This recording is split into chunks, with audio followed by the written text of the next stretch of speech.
O programa Ruas de Memória ele pretende alterar progressivamente os nomes das ruas, praças, avenidas que homenageiam ditadores, torturadores, violadores de direitos humanos da ditadura civil-militar. É muito importante pelo seguinte, você tem uma resolução da ONU e da OEA, né, da Organização dos Estados Americanos e a Organização das Nações Unidas, em que o período da ditadura deve ser passado.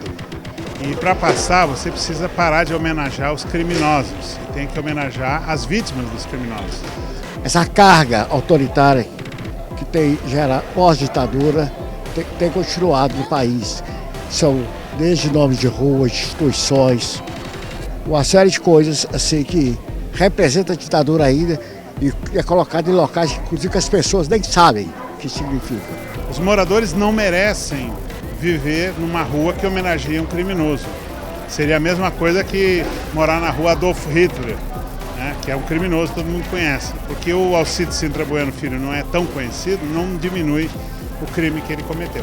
A gente escolheu 22 ruas, que são ruas de pessoas que têm um envolvimento mais grave com essas violações de direitos humanos, para começar esse projeto. Então a gente vem nas ruas e aí a gente faz essa consulta, essa conversa com os moradores, é um processo educativo.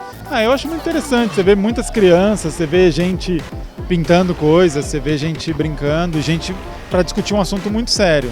Olha, os moradores estão sendo esclarecidos, né? Não é uma questão de falar e eles mudam de opinião.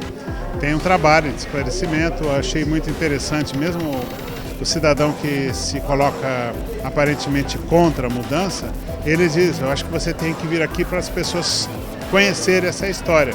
Nós da subprefeitura também estamos aqui tentando contribuir no que for preciso, alguns projetos de melhoria de infraestrutura urbana que a gente visa juntar esse pessoal para ver se a gente consegue um meio termo para a gente consiga solucionar esses problemas daqui.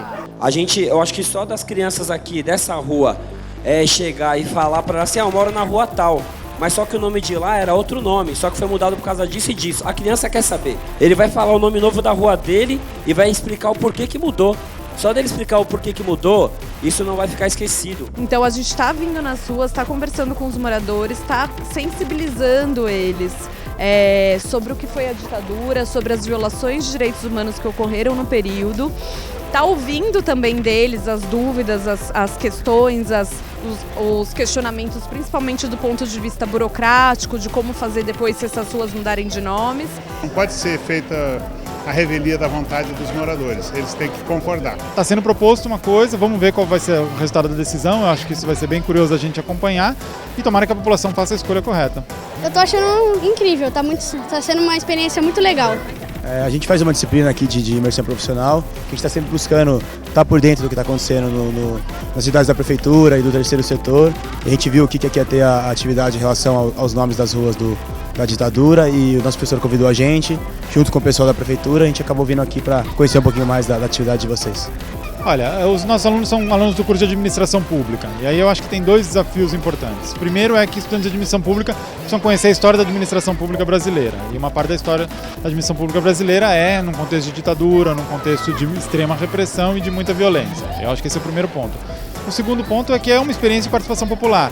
E os nossos alunos também, quando futuros gestores, eles precisam entender quais são os desafios de fazer uma política que envolve participação popular, o que é lidar com a população, o que é lidar com a mobilização comunitária e principalmente com o processo de tomada de decisão coletiva.